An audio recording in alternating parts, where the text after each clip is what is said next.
Et oui, bonjour, bonsoir à la communauté de coups critiques. On se retrouve aujourd'hui pour un tout nouveau montée de niveau, alors que j'ai encore une fois l'opportunité, la chance de profiter du 21e siècle et de pouvoir discuter, échanger avec une personne qui habite bien loin de chez moi, alors que nous avons pu faire concorder nos horaires. Et je suis accompagné aujourd'hui de Mathieu avec un seul T, de Rollist TV. Bonjour Mathieu, ça va bien? Bonjour, comment vas-tu? Effectivement, c'est la magie, il est un peu plus tard pour moi. Je suis un peu plus dans le futur que toi. Oui, exactement. Voilà. Mais ça va très bien, merci. Encore une fois, merci beaucoup de venir te prêter au jeu du montée de niveau. Et pour les gens qui ne savent pas un peu c'est quoi, eh bien, en gros, le montée de niveau, c'est que je reçois un ou une invitée qui vient parler avec moi du jeu de rôle en général, sous toutes ses formes. Et ce sont des questions, en fait, que je pige au hasard dans un petit sac virtuel qui sont soit spécifiques à l'invité ou de manière très générale. Et on y va vraiment au rythme de l'invité sur quoi est-ce qu'il veut aborder, sur quel sujet il veut plus s'attarder.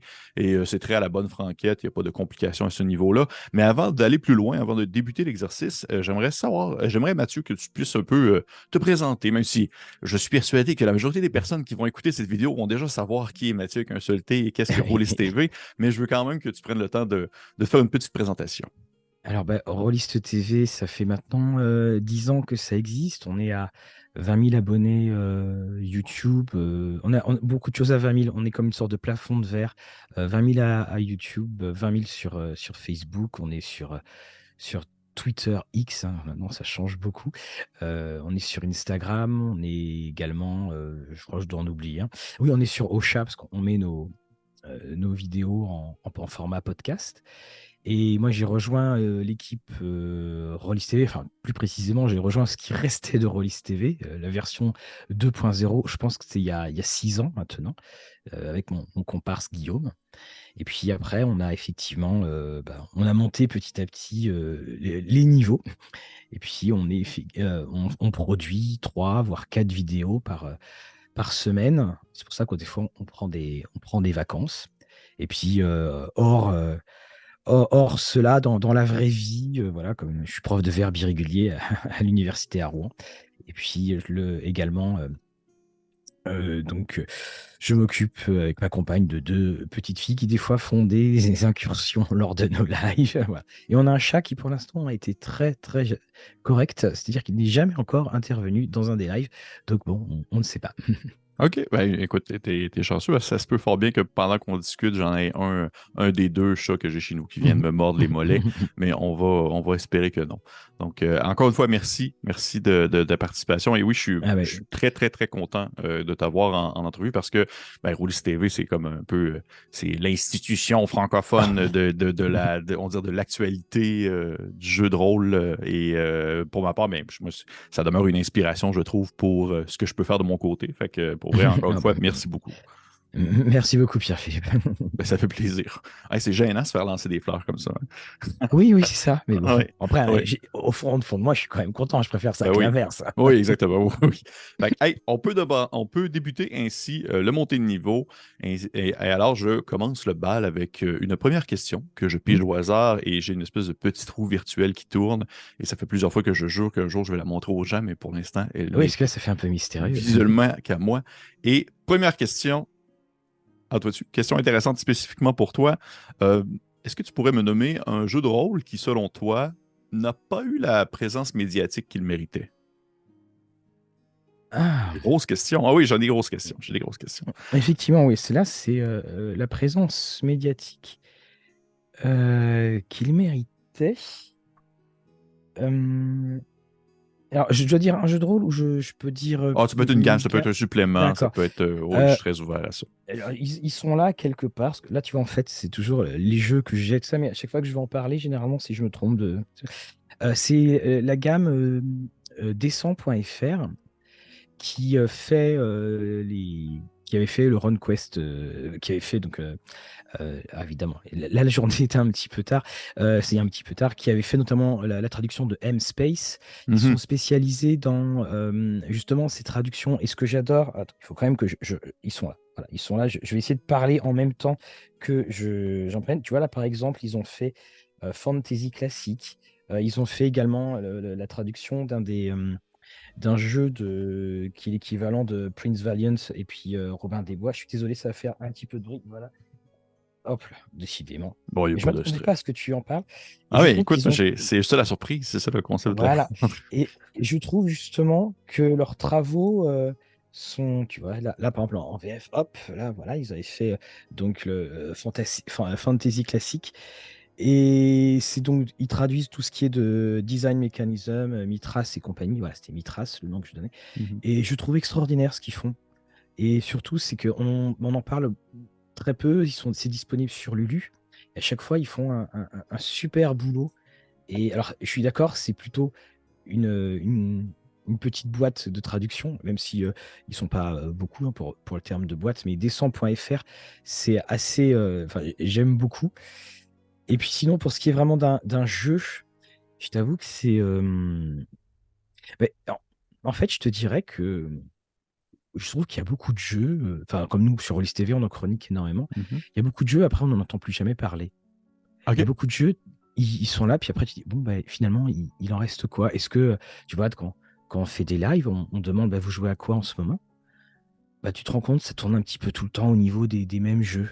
Et puis Mhm. ça arrive, et puis tu as l'impression que le jeu est arrivé, puis voilà, il est reparti. C'est ça, parce que maintenant, tu sais, on n'a plus tellement les grandes gammes qu'on avait auparavant. Maintenant, si tu as un jeu, un supplément, un écran, puis ça s'arrête. Donc, c'est vrai qu'au niveau exposition médiatique, comme tu disais, un petit jeu que j'aime beaucoup, mais il a son succès, c'est Barbarians of Lemuria, par exemple. Mais je pourrais pas dire que ça a pas de succès. Donc, tu vois, pour cette première question, c'est Plutôt. pas évident. Très, très Ouais, bonne question, mais oui, je vais y repenser. j'avoue que là-dessus, tu me fais réfléchir en même temps, puis ça me fait penser, d'après toi, justement, est-ce que pour que la pérennité d'un jeu se fasse, justement, il doit avoir des suppléments, il doit avoir une certaine mouvance au niveau des publications et tout ça? Est-ce qu'on aurait le temps de jouer à tous ces suppléments? Pas Tu vois, nécessairement. c'est ça. Je pense que si tu veux, quand tu as une gamme avec beaucoup de suppléments, ça fait beaucoup pour la publicité du jeu parce que tu as toujours Mhm. qui sort, mais il faut avoir le jeu déjà à la base. Et tu as des jeux qui sont. Alors, j'avais adoré vraiment le jeu Part-Time Gods de Helios La Santa, qui était chez Third Eye Games, qui n'est pas très connu justement, qui a eu une version Fate. Tiens, tu vois, là, j'ai un scénario là, qui était dedans. Et j'en regardais en plus un souvenir un petit peu ému parce que c'est la première fois qu'on a reçu des services presse qui venaient d'outre-Atlantique, justement. Et il a. Où tu joues en fait c'est de la fantasy très très urbaine. C'est très très. Ça fait beaucoup penser à une sorte de American Gods. Tu joues des gens qui sont des échos de quelque chose. Ce jeu-là, par exemple, tu vois, ben, ça en fait partie de jeux où je trouve que ça aurait pu être. Il n'y a pas eu de VF. Mhm. Puis en VO, il y a eu cette adaptation Fate, d'ailleurs, qui était très bien faite. Et pour répondre à ta question, je pense que on est maintenant, on a changé, on n'a plus justement ces jeux avec ces gammes pléthoriques. Tu vois, tu allais dans les années 90, on, tu ratais, t'allais pas dans ton magasin pendant un mois. Si tu jouais au Monde des Ténèbres, si tu jouais à L5R, c'était fini, t'avais des Ouais, tonnes de t'avais. suppléments. Oui, oui. C'était comme un feuilleton en fait. Si tu ratais le Mhm. truc, mais t'es pas au courant parce que dans tel supplément il y avait ça. Maintenant, effectivement, c'est terminé. Donc et ce qui est aussi dommage aussi, c'est que par exemple, sans avoir de nom que je peux citer, mais tu as aussi des financements participatifs où le jeu n'existe qu'en financement participatif parce qu'il n'y aura quasiment pas de distribution en magasin. Donc une fois que le jeu a été financé, finalement le jeu disparaît parce que tu le trouves plus en magasin. Et puis les seules choses que tu pourras avoir, alors tu auras peut-être un PDF bien sûr, mais les seules choses sur lesquelles tu peux compter, c'est que quelqu'un le revende. Donc, mais pour que tu l'achètes, il faut que tu sois au courant, enfin, et ainsi de suite. Mhm. OK, très intéressant. Très intéressant. J'aurais eu comme d'autres questions à ce sujet. Je t'avouerais, j'ai des choses qui me viennent en tête, mais je veux pas non plus m'attarder Ah non, trop là-dessus j'ai une parce que bouteille d'eau, hein. OK. OK. Mais on va y aller avec une autre question. On va y aller avec une autre question, mais je vais peut-être y revenir plus tard. On y va avec une autre question. Mais Puis c'était une excellente question et je te citerai quand je la redemanderai en live. Je dirais, voilà, c'était. Ah, mais Parce que merci, c'est c'est gentil. vraiment une excellente question, je trouve. Merci, c'est gentil. Donc, prochaine question. Euh, OK, question encore spécifique plus pour toi. Comment, là, c'est un peu plus technique, c'est comment définirais-tu, on va dire, la gestion de Rollis TV à l'interne? Est-ce que vous êtes plus comme dans une gestion, plus division des tâches, gestion horizontale, où tout le monde est un peu sur le même, dans la même, on va dire, pile d'actions qu'il doit Oui. poser? Comment est-ce que tu définirais ça? Alors, on est 7 dans Rollist TV. Mhm. On est assez international parce que, alors pour ceux qui écoutent le podcast de Discussion et Dragon, Fabrice est de Belgique, on a Fred qui est de Belgique, on a Brieux qui est notre graphiste, et puis on a en chroniqueur Noé et Vincent qui sont plus en retrait, et puis il y a bien entendu Guillaume et moi-même. Alors c'est vrai que depuis quelque temps, parce que Guillaume a changé de vie familiale pour le meilleur. Il est beaucoup plus en retrait. Et puis, bien entendu, on a Lorraine qu'on a eue dernièrement, donc on est 8, tu vois, comme quoi. Et Lorraine, on a été super content qu'elle vienne parce que c'était quelqu'un qui était d'une autre génération de joueurs qui connaît, et de joueuses qui ne connaît pas tout ce qu'on peut connaître. Et ça amène vraiment un air, un vent de fraîcheur. Alors souvent, bah, en fait, c'est en fonction. Alors, on a deux choses. On est en fonction de la suite. Enfin, on fait des suivis de gamme, bien entendu. Et puis après, on voit en fait en fonction de tout ce qui sort, qui veut prendre. On a par exemple un document, et puis qui veut prendre ceci, qui veut prendre cela. Moi, j'ai la chance euh, de, de m'y connaître en anglais, et donc ça fait aussi que je peux avoir accès en particulier aux sorties, parce que par exemple, il y a Chaosium qui nous envoie les services presse, il y a Free League et tout ça. Donc ça permet déjà un petit peu de répartir. Mais c'est vrai que, bon, de toute façon, on le voit à l'antenne, c'est moi qui fais un peu plus de choses là Mhm. en ce moment. Et il faut savoir le gérer, en fait. C'est ça, c'est. Parce qu'on a aussi des romans, des choses comme ça. Donc, je m'arrange toujours, par exemple, pour avoir le PDF avant pour les jeux de rôle, avant ou pendant, enfin, avant l'envoi, si c'est possible, parce que comme ça, tu peux le lire déjà. Donc, une fois que tu l'as, une fois que tu as le livre en physique, tu peux déjà aller beaucoup plus vite entre le moment où tu le reçois et le tournage. OK. OK. J'étais curieux. 7 personnes quand même, c'est beaucoup. Je ne savais pas que Oui, vous étiez autant, en fait, ouais. oui, en fait, ça. Puis après, on a eu en tout TV, je dirais que c'est une petite douzaine de personnes qui sont passées dans l'association parce qu'on est une association à la base. Et c'est vrai que Guillaume, Lorraine et moi, nous sommes les personnes qu'on voit le plus à l'antenne, Mhm. mais on a eu un moment aussi, de toute façon, on a aussi demandé à avoir plus de monde parce qu'on ne pouvait pas tout faire. OK. Tu Ben peux non, pas tout faire. effectivement. Quand tu fais 3 vidéos par semaine, faut tenir le rythme, faut le prévoir. Alors, on a aussi une page Facebook interne où on prévoit. Avant, on prévoyait pour le mois d'après, mais maintenant, en fait, on prévoit sur les 2 mois. Mhm. Les 2 mois, parce que bah, y en a qu'on sait qui vont mettre un peu plus de temps pour lire parce qu'ils sont un peu plus occupés. Et c'est vrai. Et puis surtout, il y a eu un nombre de sorties phénoménal. Enfin, on regardait nos documents Excel il y a 5 6 ans. Et puis, il y a 5 6 ans, on faisait que 2 vidéos par semaine. Mhm. Et ça allait. Et puis après, on s'est rendu compte qu'il y avait tellement de sorties que bah voilà, on s'est mis à faire 3. C'est à cause d'Octogone qu'on s'est mis à faire 3 vidéos par semaine. Parce qu'il y a quelques années, on était en.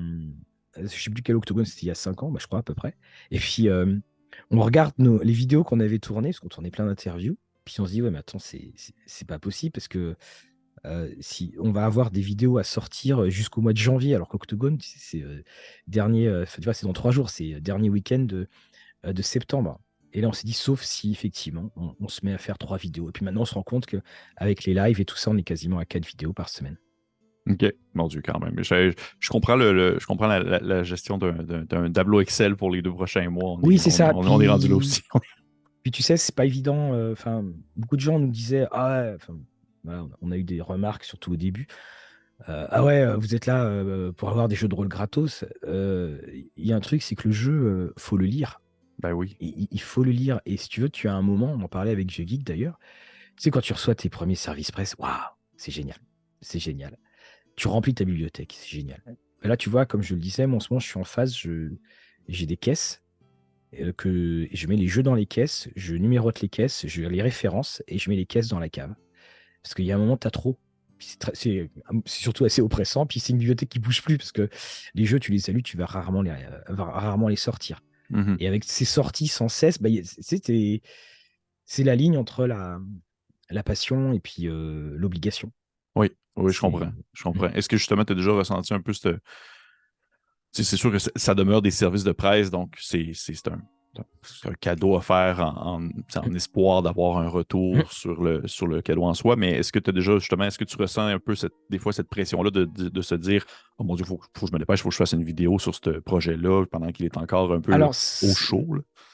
on l'avait à un moment, on l'a toujours, bien entendu, Oui. mais justement, parce que le jeu de rôle, c'est encore très amateur sur plein d'aspects. Et si tu veux, et puis en plus, il y a eu un moment, quand la version 1 de Rollis TV a disparu en quelque sorte. Elle a disparu parce que plus personne ne faisait rien et les éditeurs envoyaient des choses qui passaient pas en vidéo. Hmm. Il n'y avait pas de vidéo. Et donc, il a fallu refaire tout un travail de réacquisition de la confiance, ce qui était tout à fait normal. Et ce qui fait qu'on le faisait voilà, très régulièrement. Maintenant, voilà, on est là, les éditeurs nous connaissent. Ils savent très bien que si tel, on n'a pas une vidéo dans le mois qui arrive, elle va arriver. Puis en même temps aussi, c'est une bonne chose parce qu'il y a d'autres chaînes YouTube qui font ce qu'on fait, ce qui n'était pas le cas auparavant. Donc si tu veux, soudainement, il y a des moments où je regardais ce que faisaient les autres chaînes et elles parlaient tous du même jeu au même moment, qui venait juste d'arriver. Et ce qui a fait que tu parles du jeu, tout le monde parle du jeu, et puis après, on n'en parle plus. Donc, on s'est mis enfin, nous aussi, on s'est mis sur ce côté de décalage. Et puis, tu as des jeux, bah, je pense à Pathfinder, c'est tellement monstrueux, je ne peux pas les lire tout de suite. Ah non, c'est gigantesque. Puis eux, ils sont encore en mode de sortir des fois des Ah oui, ah suppléments bah, eux, au. c'est les derniers, hein. Effectivement, c'est les derniers dinosaures là-dessus, c'est que ça y va, ça y va, ça y va, Oui, hein, oui. Hmm.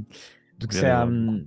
et c'est sûr qu'il faut savoir gérer ça. Et puis, il y a eu des moments, c'est pas que j'ai eu envie d'arrêter Royce TV, mais c'est que, tu sais, quand tu es pris tout le temps, tout le temps, tout le temps, même toi, vis-à-vis de ta propre passion, ça a une sorte d'impact. Et puis tu dis, j'ai envie de faire les jeux que j'aime, jouer aux jeux que j'aime et pas lire les jeux des autres.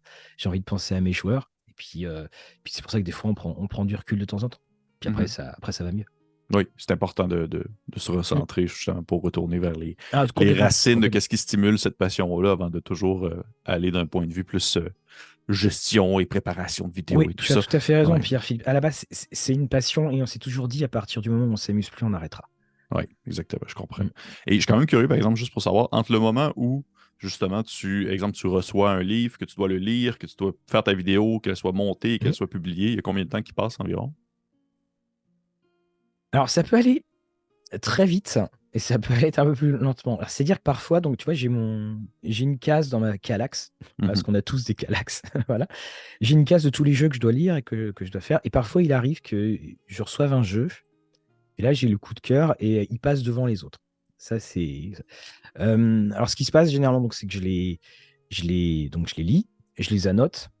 Maintenant, j'ai un petit peu moins le temps, mais avant, ce que je faisais tout le temps, maintenant, je le fais un petit peu moins, c'est de faire un personnage avec le jeu, parce que ça permet de bien voir les choses. Et puis, je tourne la critique en deux temps. Donc, tu sais, tu as le fameux feuilletage. Donc, Mhm. je tourne le critique. Le feuilletage, c'est toujours ce que je tourne en premier, parce que c'est assez factuel. Et il y a des gens, en fait, qui veulent pas les avis, ils veulent que le feuilletage. Donc, c'est assez factuel. Je note à la fin de ma vidéo du feuilletage ce que j'ai dit et ce qu'il faudrait que je rajoute, éventuellement ce qu'il faut que je corrige. Et puis après, quand je tourne ce qu'on appelle le face caméra, bah, j'intègre ce que j'ai dit, tout ça pour éviter trop de répétitions. Et puis, ce que je veux préciser, ou là, j'ai un moment, je dis, ah tiens, j'ai pas assez parlé de ça, donc je reparle de ça. Donc en fait, je fais ça en deux couches. Et généralement, je tourne des feuilletages, j'y tourne plusieurs à la fois. Et puis, je fais des faces caméra plusieurs à la fois, comme ça, au moins, c'est très dense. Et je suis là que je suis bien concentré dessus.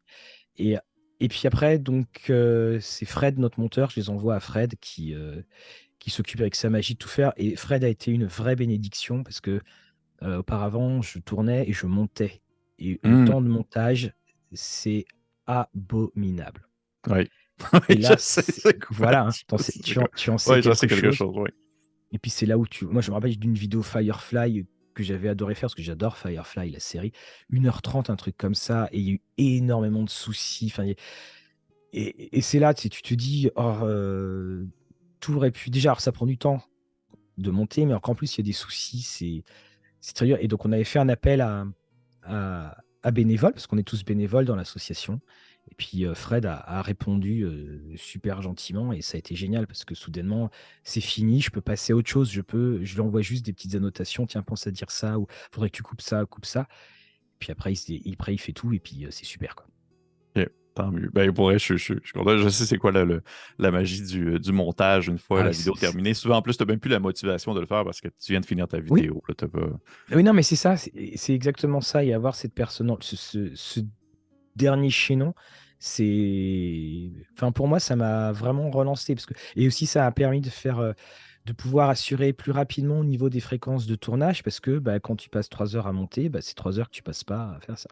Oui, Puis après, tu as exactement. une vie familiale, tu as aussi d'autres choses. Voilà, tu as tout ça, quoi. Des obligations d'adulte, comme on dit. Voilà, des Exactement. grands. Exact.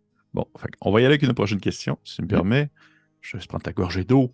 Euh, OK. Est-ce que tu vois une évolution dans ta pratique, dans tes goûts au courant des dernières années? Est-ce que tu vois vraiment des changements au niveau d'un jeu ou une gamme que tu avais autrefois un certain amour, mais que maintenant, aujourd'hui, c'est moins ta tasse de thé? Oui, oui, tout à fait. J'ai été un fan avide du Monde des Ténèbres. OK. J'en ai parlé assez régulièrement. J'ai fait une campagne de vampire qui a duré 17 ans.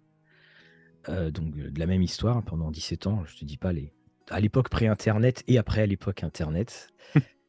Euh, Ce qui fait, c'est-à-dire, c'était aussi une période où je ne jouais quasiment, oui, je ne jouais quasiment qu'à Vampire. Et puis là, je suis dans une autre campagne de mon cru qui est très inspiré, parce que je suis un grand fan de Neil Gaiman de la toute première heure, et qui est très inspiré justement qui a des tons American Gods et compagnie. Mhm. Et je me rends compte justement que même si j'adore toujours le monde des ténèbres et relire des choses, mais je j'ai plus envie de choses ultra sombres à la Non Armies et tout ça. Enfin, ça ne me dit, il n'y a aucun problème que j'en fasse des histoires tu vois, en 6 parties, un truc comme ça, mais plus sur du long terme.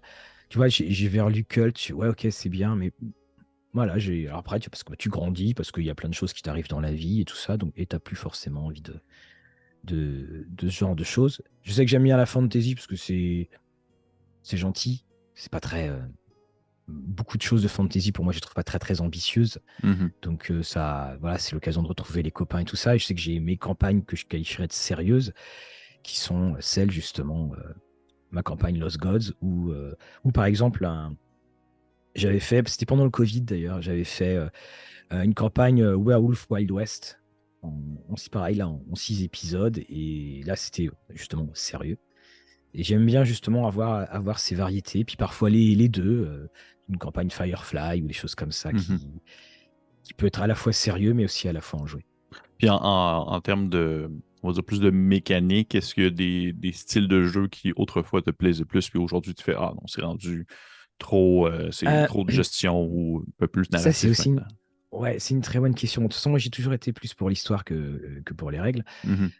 C'était quand j'ai relu, quand RunQuest est ressorti, donc chez Chaosium, Oui. et donc je le reçois. Puis donc, pareil, j'étais un gros fan de RunQuest. Et puis je le relis. Puis c'est là où je me dis, mais qu'est-ce qu'il y a comme règle là-dedans? Et je me suis dit, mais si je le découvrais maintenant, et d'ailleurs c'est le cas de beaucoup de personnes qui le découvrent maintenant, mais je serais peut-être pas forcément aussi enthousiaste que je l'ai été. Parce que tu vois, je lisais les règles, mais je connaissais déjà. Parce qu'on a toujours ces souvenirs d'adolescence.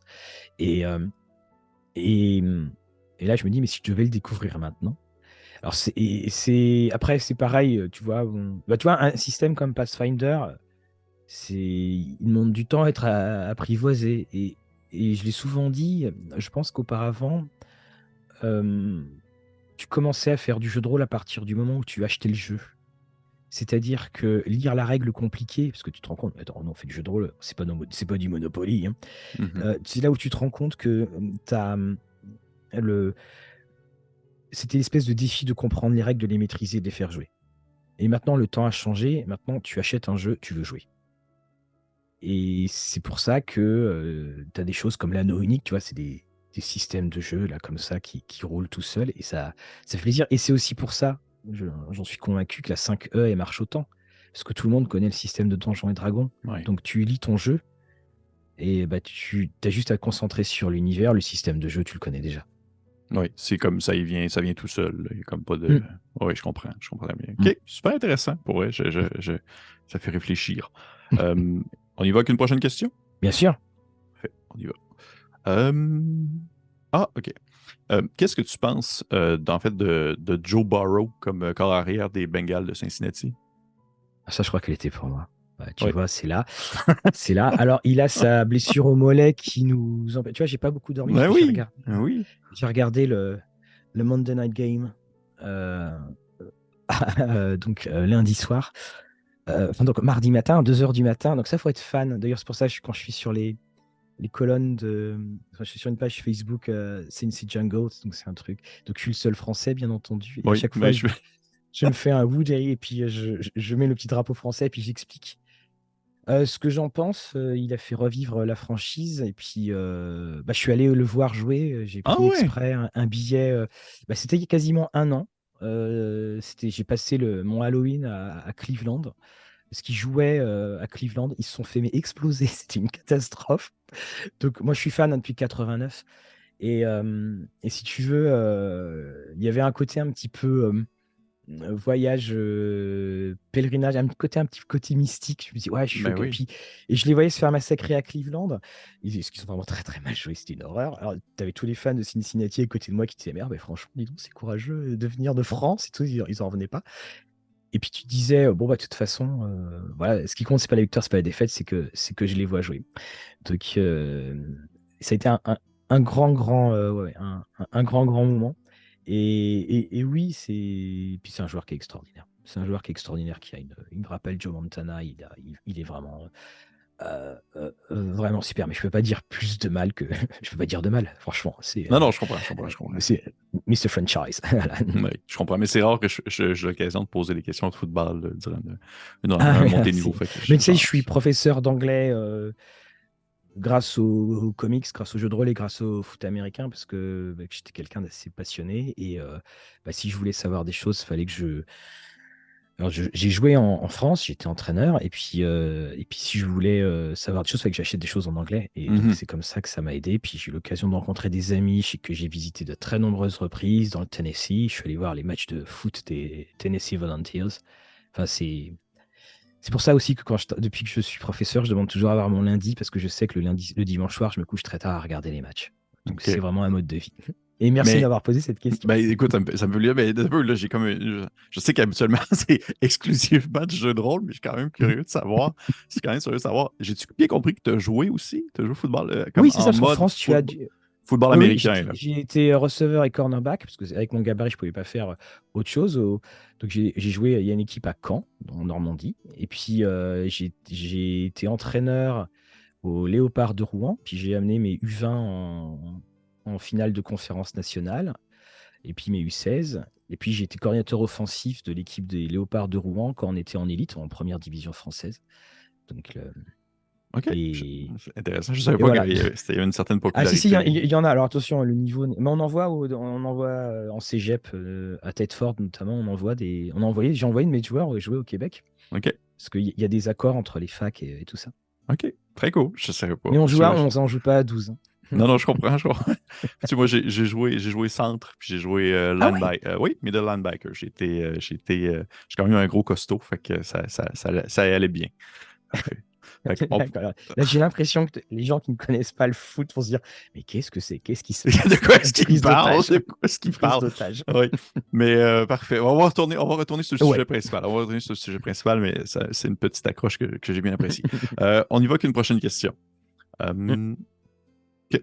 Ton dernier gros coup de cœur anglais. Vraiment, le dernier ouvrage anglophone que Alors, tu as eu vraiment. J'ai beaucoup aimé Rivers of London Oui. OK. de chez Chaosium.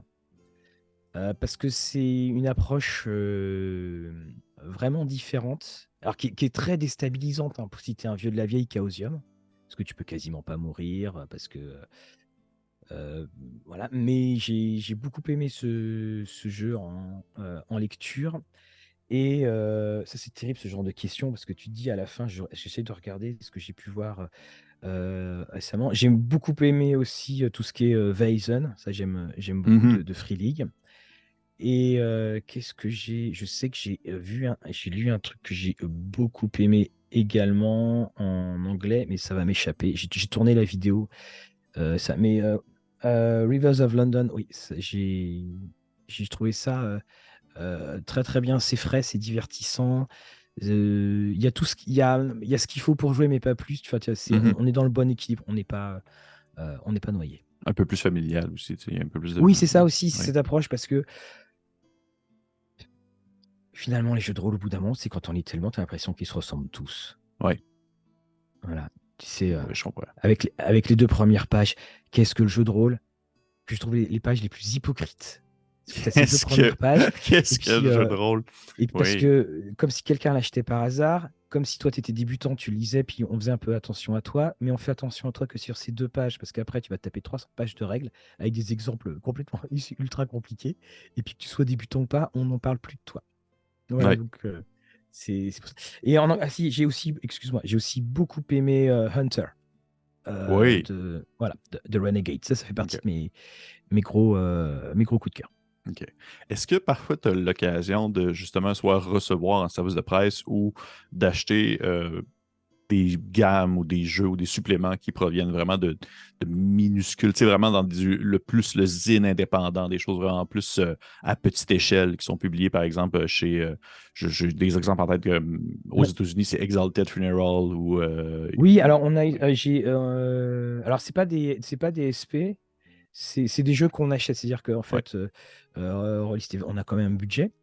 Et puis, si on n'arrive pas à avoir des services presse, on achète les jeux. Mhm. Donc, chez Osprey, là, il y avait Hard Boiled ou Hard, je sais pas, où ils ont un petit jeu qui est justement ambiance très atmosphère noire. Bah, tu vois, là, par exemple, voilà, Third Eye Game, typiquement, c'était pas le label le plus connu.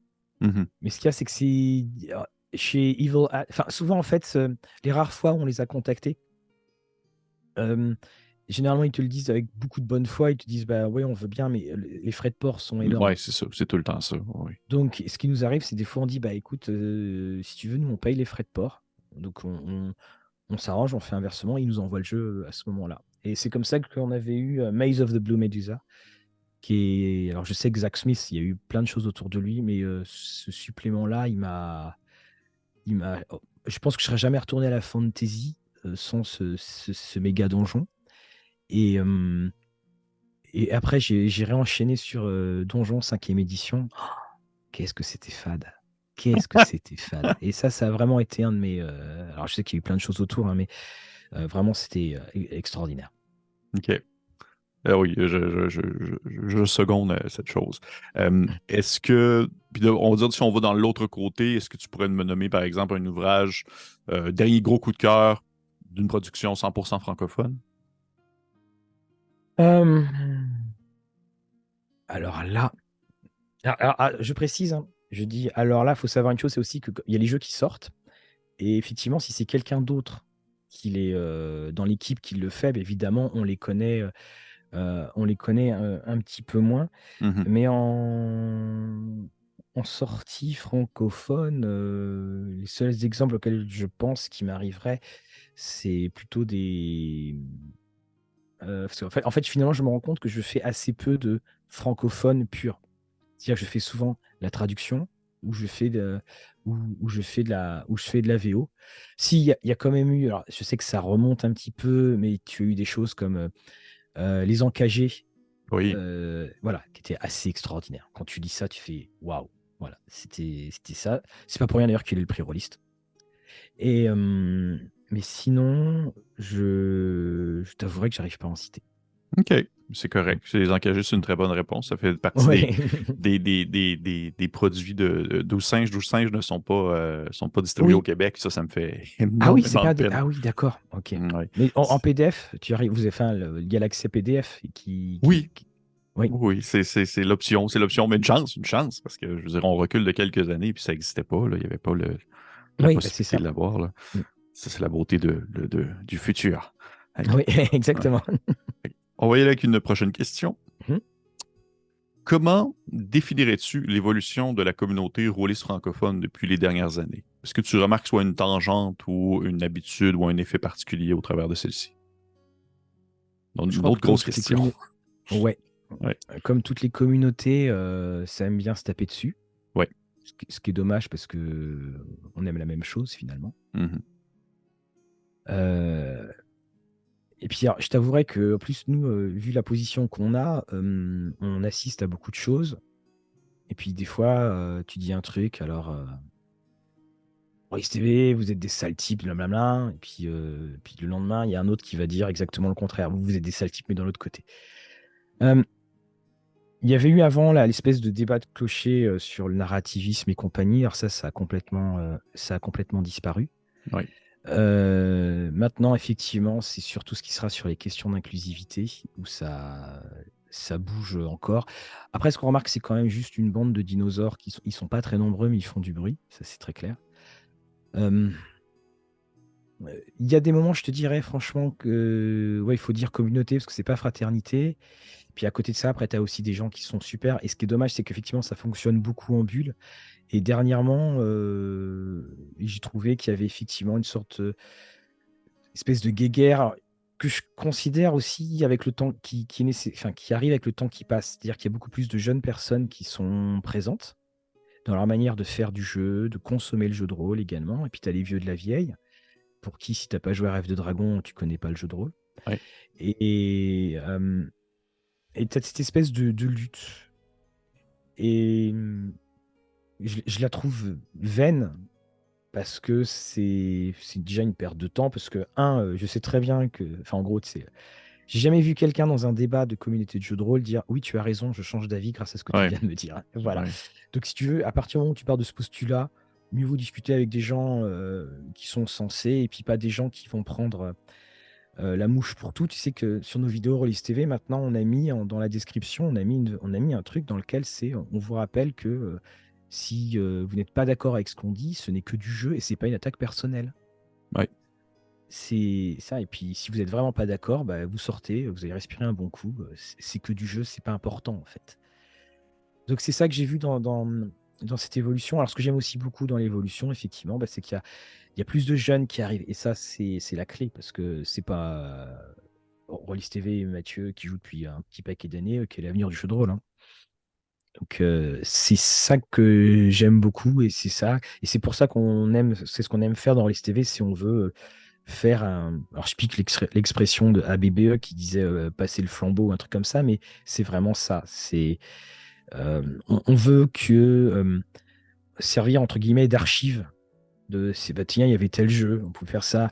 Et on aime bien aussi faire des émissions sur l'histoire du jeu parce que cette nouvelle génération, évidemment, elle n'a pas ce même rapport au jeu parce que Mhm. nous, les plus anciens, on a vécu le développement du jeu. On était là. C'est pas pour dire les plus jeunes, on leur dit, ah, tu sais, dans les magasins, c'était comme ça. Ben, nous, effectivement, on allait dans les magasins. Il n'y avait pas Internet, il y avait pas tout ça. Et voilà, on veut faire passer ça, mais il faut bien se rendre compte, sans qu'à lire Donjons et Dragons, euh, on est un petit peu maintenant dans le cimetière des éléphants. Cette cinquième édition de Donjons et Dragons, elle est plus pour les joueurs de 90 et 2000, elle est Mhm. pour les joueurs de 2020. Et certaines personnes ont du mal vraiment à s'en rendre compte. C'est pour ça aussi que parfois il y a des échanges qui sont aussi violents. OK. Est-ce que tu te sens justement un peu comme tu l'as mentionné toi-même, dans cette espèce de, on va dire, presque un pied dans le cimetière des éléphants, justement? Est-ce que tu as l'impression que tu es comme un peu moins euh, à jour sur tes goûts, sur tes envies par rapport vraiment aux nouveautés qui sortent à justement la cinquième édition, la tangente qu'elle prend et tout ça? Ouais, cette cinquième, tu vois, j'y joue, Mhm. mais j'attends toujours le supplément incontournable, cinquième édition. C'est-à-dire pas qu'il y ait une reprise de quelque chose, c'est-à-dire qu'il y ait une nouveauté, où là tu fais, ah non mais ce truc-là, faut absolument le jouer. OK. Le problème de cette cinquième édition, c'est que tout est ultra formaté, ça n'a pas d'âme. Et je pense que Wizard est plus à vouloir dire et à convaincre sur la forme, en disant regardez nos auteurs, regardez ceci, on a intégré tout ça, que sur le fond, parce que les histoires, elles sont pas bonnes. Mhm. Et puis elles vont, là, c'est pareil, là c'est les champions du ça va, ça vient. Spelljammer, c'est une catastrophe. Et pourtant, j'adore Donjon. Mais en fait, dans Donjons et Dragons, c'est pas que je l'adore, c'est que parce que chaque fois, je pèse sur les règles. Euh, Ce que j'adore, c'est son histoire éditoriale, parce que bah, c'est le fil rouge de notre passion. Et de voir justement les points forts, les points faibles. J'ai lu une statistique qui était énorme.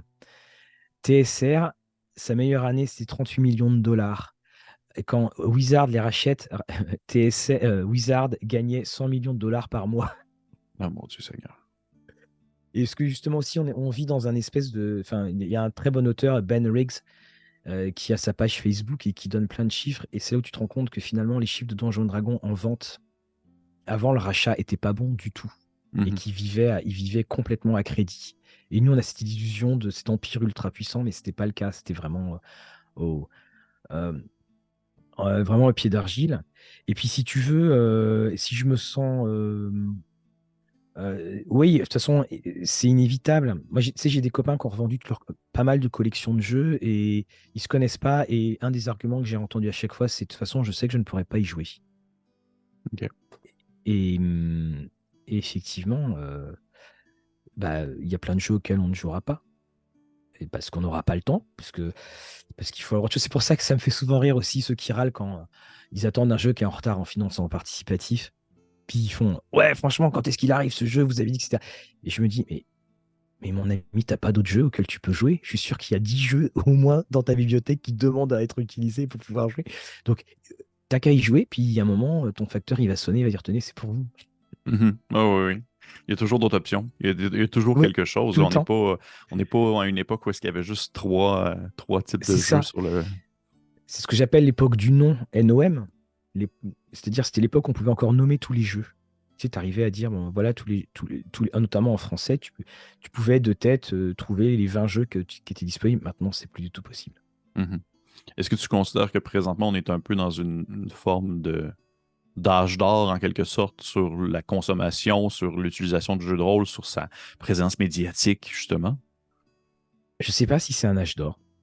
OK. Très honnêtement, je ne sais pas si la quantité équivaut à un âge d'or. Alors que il y a eu un retour en grâce, alors ça c'est indéniable, parce que finalement, on s'est retrouvé à le jeu de rôle a eu sa chute, merci Magic, à tous les niveaux, au niveau mondial. En France, il y a eu en plus d'autres éléments extérieurs. Et pourquoi est-ce qu'on le jeu de rôle est rentré en période de disgrâce? Parce que c'était oui, regardez, ces jeunes, ils sont là, dans leur coin, ils parlent à personne, mais qu'est-ce qu'ils font? Et maintenant, le jeu de rôle est revenu en bonne grâce parce que c'est, oh, regardez, ces jeunes, ils sont là, ils sont dans leur coin, ils s'inventent des mondes et il n'y a pas d'écran. Ouais. Le côté social qui effrayait, c'est le côté qui fait que maintenant, on revient, on revient tous ensemble. Alors oui, il y a beaucoup de présence, mais tu regardes les chiffres de vente, ils sont pas, c'est pas des explosions monstrueuses parce que tu prends les actual play.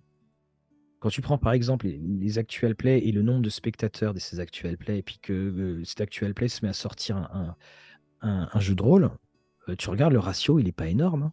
Il n'est Mhm. pas énorme. Donc le jeu de rôle est plus accessible, on sait ce que c'est, mais n'a pas disparu l'investissement à la fois financier, et puis n'a pas disparu non plus le temps que tu dois passer à travailler entre guillemets dessus quand tu es maître de jeu. Et puis après, il y a l'histoire de bon, alors qui est-ce qui est disponible à telle date? Et Ouais. c'est Ouais, là oui, où là, ça, c'est autre Datum chose. frappe. Voilà. Ouais, oui, ça, c'est un autre sujet, la gestion des horaires. Ah oui, je comprends ça. Parfait. Ok. On va avoir le temps encore pour deux dernières questions. Bien sûr. Si toi aussi tu as le temps, bien sûr. Ah, oui, j'ai eu le temps, t'inquiète pas. Parfait. Merveilleux. On va y aller avec une prochaine. Oh, est-ce que tu as entendu mon chat?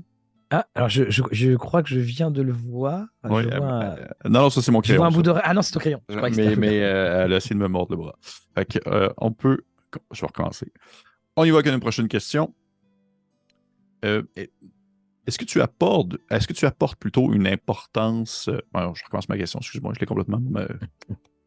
Ok, j'ai plus la bonne. Quelle importance tu accordes en fait à la mise en page et l'illustration dans le contexte d'un jeu de rôle? Euh, alors, j'y apporte une assez grande importance, Mhm, mais pas, pas forcément pour la raison à laquelle on pourrait penser. Alors ça, c'est ma déformation de professeur. Quand j'ouvre la page, je me dis, qu'est-ce que je vois? ok, Comment sont disposés les éléments importants? Tu vois, pour moi, un des exemples majeurs, c'est Eclipse Phase. ok. Eclipse Phase, tu prends la première page du paragraphe, dedans du chapitre, tu sais exactement ce que tu vas déjà voir, et déjà, tu as un mini résumé dedans. Et quand je me le lis, je sais déjà ce que c'est, et puis si j'ai oublié, j'ai juste à lire le résumé sur le chapitre. Après, la maquette, passer cela, je suis plutôt tatillon sur le français, les Mhm, choses comme ça, que sur effectivement une maquette qui soit bien. Ah, puis évidemment aussi la taille de la police de caractère. La police de caractère, ça, bon, les éditeurs sont, maintenant le savent. Je pense qu'ils en ont pris conscience. Mais il y a des moments, c'est pas possible de faire des polices de caractère minuscules. Parce que c'est une espèce de pavé à lire, et puis ça t'explose les yeux. C'est ça. Mais je préfère une maquette un peu aérée, plutôt qu'effectivement le côté de je mets plein de textes. En fait, c'est quand l'auteur veut. T'as peur, en fait, que. Enfin, l'auteur, il veut trop en amener. C'est souvent, on pêche par générosité, mais oui, l'auteur, il sait exactement ce qu'il veut dire et ce qu'il veut amener, mais il y a la manière de savoir l'amener. Et il faut que ça puisse faire la transition de ce que tu joues avec tes copains à du grand public qui ne connaît pas. Et souvent, les auteurs, c'est pas des écrivains. mhm. Et c'est souvent mal écrit, c'est souvent mal expliqué. C'est le cas très souvent dans les jeux indépendants. Il y a des jeux indépendants que j'ai mis bien plus de temps à comprendre que lorsque quand c'était des pavés de 500 pages.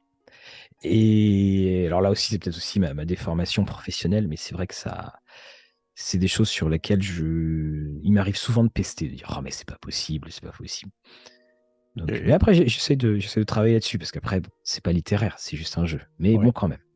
Est-ce que tu as une certaine réticence lorsque, par exemple, le jeu possède des illustrations qui vont aller plus dans le.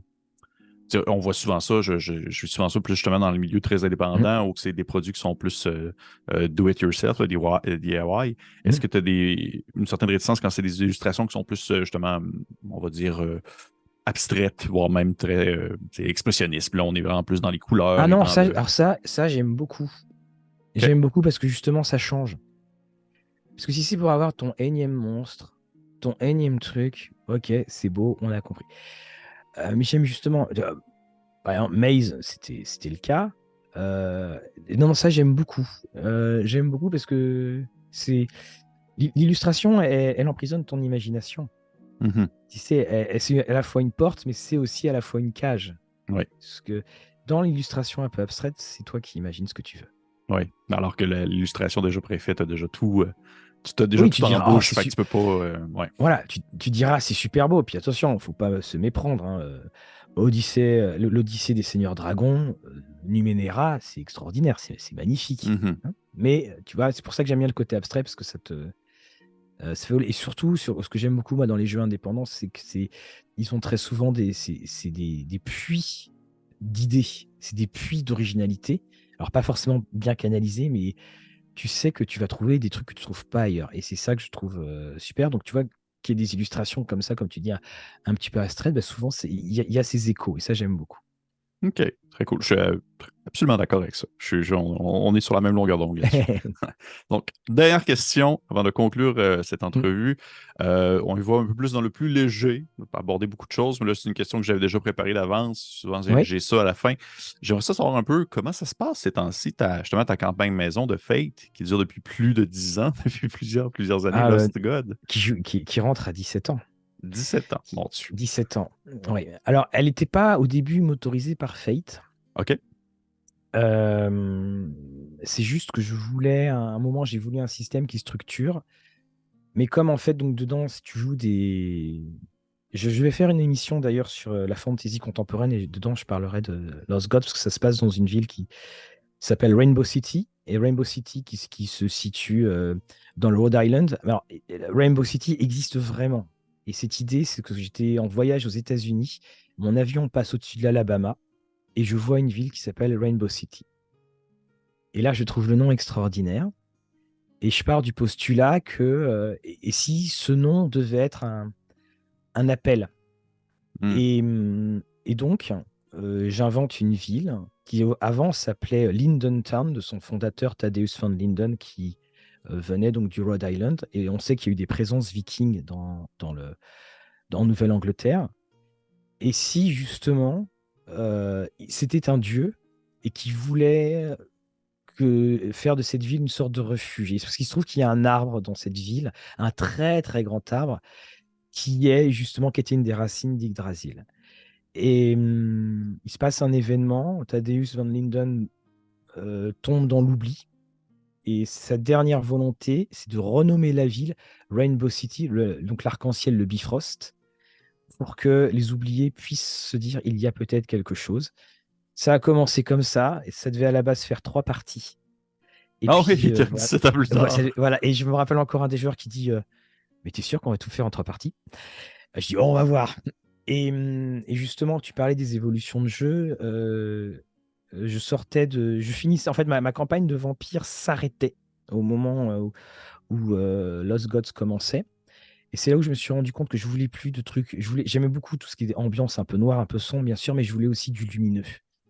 Et c'est un jeu où justement il y a des moments d'épiphanie qui peut faire un petit peu penser ici à Changelin. Et là, on joue en fait le dernier chapitre. Voilà, ça va être la fin. Je l'ai annoncé aux joueurs. Alors, le chapitre, je pense qu'il va durer très longtemps encore. On y est ici encore au moins pendant 2 ans, mais j'ai la fin de l'histoire qui était là et ça me fera drôle. Mais bon, il y a un moment aussi, il faut savoir Faut s'arrêter. savoir. Ben oui. Voilà, et puis, si tu veux, donc pour Fate, je voulais trouver un système qui me donne beaucoup de liberté parce que au début, le principe du jeu, c'est donc tu es un oublié. Et tu as donc des dons d'oublier, parce que c'est les gens ont une foi en toi. Et si tu utilises ton pouvoir, parfois, si tu rates, ton pouvoir peut disparaître. Donc les gens ont moins de foi en toi. Et je voulais aussi un système où je pouvais décrire très rapidement. Et donc, Fate, quand j'ai commencé à rechercher, je me suis dit, mais ça a l'air très très bien avec le système des aspects. Parce que pour moi, Fate, c'est pour moi un des jeux. C'est peut-être, tu vois, on parlait de jeux sous-cotés. Mhm. Quand on passe exposition, on ne se rend pas compte à quel point Fate a infusé dans le nombre de jeux qui sortent maintenant Mhm. sur les aspects et tout ça. Et j'avais récupéré les Dresden Files, la version alors Fudge parce que ça s'appelle pas Fate à l'époque. Et c'est là où je me suis dit mais en fait oui c'est exactement ce qu'il me faut comme chose. Et là en gros donc dans ce dernier chapitre il y a des oubliés qui viennent d'arriver. Et dans ce panthéon, enfin, en fait, il n'y a jamais d'oubliés tu vois, il n'y a pas de Zeus, il n'y a pas de Poséidon, tout ça, parce que euh, on ne sait pas trop où sont ces personnes les plus fortes, mais là, il se trouve qu'il y a des personnes qui arrivent très gentilles, qui ont envie de faire plein de choses. Et là, les joueurs ont découvert que finalement, ils sont en face de personnes qui sont des échos de leur divinité. Et qu'est-ce qui se passe quand. Alors, ça fait comme un coup pour Highlander. Mhm. Et puis, tu as également des. Enfin, c'est toujours très difficile hein, de résumer 17 ans comme ça Ben oui, en j'imagine, un coup. ben oui, c'est sûr. Mais en tout cas, C'est non, sûr. non, ça va bien. Et ce que j'aime beaucoup, c'est que tu vois, tu as des parties, on finit, il y a des gros silences parce qu'il y a énormément d'émotions. Il y a des parties, tu finis, où tu as tu es super heureux parce que tu as pu faire les choses ce que tu voulais faire. Et puis, c'est vrai que quand j'ai annoncé que voilà, ça allait être le dernier chapitre, on sait tous, bon, il y a eu un petit moment d'émotion. Et je pense que ça fera comme pour Vampire quand j'avais terminé ma dernière partie où j'avais pris une citation de La Tempête de Shakespeare que j'avais un petit peu modifiée. Mais c'est vrai que ça fait drôle parce que Ben ça oui. t'en fait des papiers autour de ça. Mais non, non, sinon elle va très bien. On joue là dans 2 semaines où justement ils vont voir. Ils vont découvrir encore d'autres éléments parce qu'ils ont quitté la ville pendant l'équivalent d'1 an. Ils étaient prisonniers dans une ville fictive. qui était la ville, qui était une ville rêvée par un enfant qui était malade. Ils ont réussi à sortir. Et donc là, ils se remettent un petit peu ils se remettent dans les affaires, mais ils se rendent compte que beaucoup de choses ont changé. C'est cool. Écoute, je te souhaite qu'au moins ça atteigne les 20 ans et comme ça pourrait faire Oui, une belle ben, en fait, finalité. parce qu'en fait, je dis que c'est la 17e année, parce que j'ai retrouvé des mails. J'ai retrouvé des mails. Là, normalement, voilà, on est dedans, on a égalisé Vampire, donc faut que ça continue. Et puis c'est pareil, c'est une campagne où c'est un des secrets aussi, c'est de pas avoir. On est 3 joueurs. En tout, je pense que sur la partie, il y a dû avoir 7 joueurs qui se Mhm. sont relayés, mais c'est toujours bien de jouer en petit comité parce que bah, c'est plus facile. Les parties durent moins longtemps. Parce que tu fais plus des parties de 6 heures quand tu joues à 3 joueurs, hein. Et puis tu peux jouer aussi plus facilement. C'est plus facile pour trouver les créneaux. OK. Et puis ça crée aussi ce lien, cette intimité qui est pour moi une des clés. OK. Bon, écoute, je te souhaite que ça se conclue dans la plus belle des choses. Pour le 20 ans, ça va être Mais à c'est fêter. assez. Oui, parce que parce qu'en fait, tu as des personnages là. Je suis obligé de changer là, j'ai envoyé les photos des PNJ, mais qui ont vieilli. Tu es obligé de les faire vieillir. Il y a un moment, il y a un moment, tu bascules en temps réel parce que cette personne qui était étudiante, elle peut plus être étudiante. C'est plus possible Mhm. parce que tu as des créneaux. Et donc, elle grandit vraiment. Il y en a une qui va se présenter qui veut se présenter à la mairie parce qu'il va y avoir les grandes élections de la ville, et il y en a une qui veut se présenter à la mairie de la ville. Donc, on crée sur ça. Mais enfin, j'en parlerai, je pense, justement, dans cette vidéo Ben sur la oui, fantasy contemporaine, j'aimerais en ça, j'aimerais donnant ça. quelques petits détails. Parce que c'est assez, je veux dire, il doit y avoir, j'ai l'impression qu'on pourrait faire quasiment juste 1 heure d'entrevue juste là-dessus pour avoir un peu la gestion et comment on va dire l'évolution au travers du temps et comment est-ce que tu fais pour. Ah, mais c'est une. C'est un travail Je pourrais titanesque, là. revenir t'en parler dans une émission sans aucun problème, parce que je retrouve de toute façon les mêmes. Il y a la même problématique que dans Vampire, puis c'est pas une problème. Enfin, c'est comment ne pas oublier. Parce que ça, Ben c'est oui. quelque chose qui est. Parce que toi, tu joues pendant 20 ans, mais les joueurs dans la partie, ça n'a pas duré 20 ans non plus. Donc, il y a des moments, ah, ils veulent le retrouver dans tel endroit. Alors, cet endroit, on y était allé, où est un tel, où est un tel, où est un tel. Et puis, le truc, c'est le stockage. Parce que quand je jouais à Vampire, bah, il n'y avait pas Internet. Enfin, il y a eu Internet que sur la fin. Donc, je me rappelle, j'avais scanné tout ce que j'avais à scanner avec les scanners qui étaient bien dégoûtants, là. Les débits Mhm. qui sautaient. Et bien là, c'est pareil. J'ai mon Drive et j'ai mon Dropbox. J'ai mis en double tout ce que j'ai. Et je l'ai aussi mis sur Let's Roll. Et comme ça, je peux retrouver, parce que rien n'est pire, tu es là, tu veux chercher des photos, tu sais plus dans quel PC c'était, parce que c'est plus le bon PC, tu sais plus où ça a été fait. Et c'est pour ça que des fois, bah, tu te replonges dedans, et donc je centralise tout. Et puis tu dis, ah tiens, je me rappelle ce PNJ, j'aimais bien, puis tu le fais revenir, et puis il revient, mais juste le temps d'une partie ou le temps d'une demi-partie, et puis c'est comme ça aussi que tu constitues cette notion d'univers. OK. Ben, pour vrai, oui, j'aimerais vraiment ça qu'on prenne le temps d'en jaser parce que ça doit être, c'est une expérience que Ah on peut ben, pas, que c'est pas tout le monde qui a vécu ça, là, on s'entend, là. oui, alors quand tu veux, Pierre-Philippe, hein, je pourrais même te montrer, enfin, je pourrais me montrer quelques images ou des choses comme ça sur les évolutions. Puis ce qui est génial aussi, c'est que si tu retrouves des notes très anciennes, puis tu te rends compte que finalement, ce que tu avais prévu, c'est plus du tout ça. Puis même Mhm. toi, tu as oublié. Ah ouais, c'était comme ça que je l'avais prévu. Mhm. Ben oui, Et c'est sûr que tu peux pas. C'est pas une histoire, justement, c'est ça la beauté de la chose, c'est que c'est pas une histoire préécrite, c'est pas un ouais. roman, ça doit se construire avec le Puis temps. Et puis tu vois, bah là pour te donner, parce que je préparais la dernière, enfin la partie où tu vois où les joueurs sont censés être, on a joué pendant 2 ans, mais les joueurs étaient censés avoir être partis que juste pendant 6 mois. Donc faut que je me replonge dans plein de choses. Et tu vois, il y a un truc dont je me suis rappelé. Il y avait un personnage, je voulais trouver des renseignements dessus, donc je faisais des recherches sur mes fichiers Drive, mes fichiers Word, je comprenais pas. Et il y a un moment, je me suis rendu compte que j'avais changé le nom de ce PNJ. Ah mon Dieu. Et et donc, j'étais là, mais comment je l'avais appelé au début? Comment je l'avais appelé au début? Et j'ai retrouvé sur un espèce de brouillon qui était en fait des feuilles de personnages que j'avais, des feuilles de PNJ que j'avais imprimées au dos, j'avais écrit un truc et j'ai retapé et c'était lui. Ah mon Dieu, ça va de bon sens. Ben, on en reparlera, mais là, Ouais, bien sûr, malheureusement, l'entrevue doit se terminer. Encore une bien fois, entendu. Mathieu avec un seul T, c'est très apprécié d'être venu échanger avec moi. Pour vrai, j'ai adoré de pouvoir Et moi aussi, j'ai parler, passé une très belle heure. à en savoir un peu plus sur qui es-tu. Parce que, tu sais, on souvent de l'interaction des fois en ligne, je connais beaucoup ta page et tout ça. Fait que pour vrai, de pouvoir échanger comme ça avec toi, c'était très cool. Pour les personnes qui nous écoutent et qui surprenamment ne connaissent pas Rollis TV, bien les liens menant à leurs différentes plateformes vont être dans la description de la vidéo. Encore une fois, merci beaucoup Mathieu, c'était très apprécié. Et pour les autres, on se dit à la prochaine fois. Au revoir. Un grand merci à toi et à très bientôt.